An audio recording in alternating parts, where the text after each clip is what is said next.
And now investigators in the United States are working to establish, meantime, a motive on the shooting of two National Guard members in Washington, D.C. on Wednesday. One Guard member has since died of her wounds. An Afghan national is being held in custody accused of the attack. President Donald Trump has condemned the shooting as an act of terror.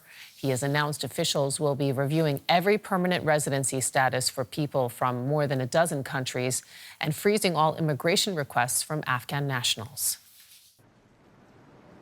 Thanksgiving Day in Washington. A lone police car is parked at the scene, where a day earlier, a gunman opened fire on two National Guard soldiers. The U.S. Attorney for the District of Columbia described how the shooting unfolded. Two uniformed guardsmen were ambushed in a brazen and targeted attack. A lone gunman opened fire without provocation, ambush style, armed with a .357 Smith & Wesson revolver. President Donald Trump confirmed the death of the 20-year-old National Guard member in his Thanksgiving address to U.S. troops from his Florida residence. The suspect has been identified as a 29-year-old Afghan national who lived in the northwestern U.S. state of Washington. Authorities say he drove across the country to the capital before the attack.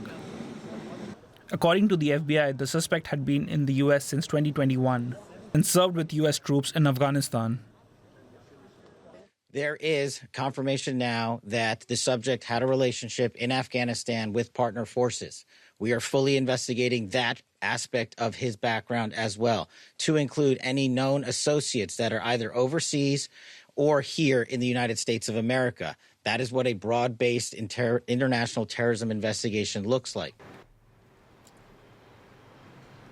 The attack happened just after 2 p.m. on Wednesday, a few blocks away from the White House.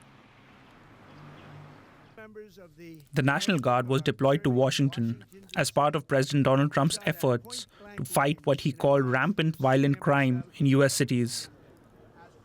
The president has reacted to the shooting by suspending immigration requests for all Afghan nationals. Prosecutors say the suspect now faces a first-degree murder charge following the death of one National Guard member, and additional charges could follow if the second soldier does not survive.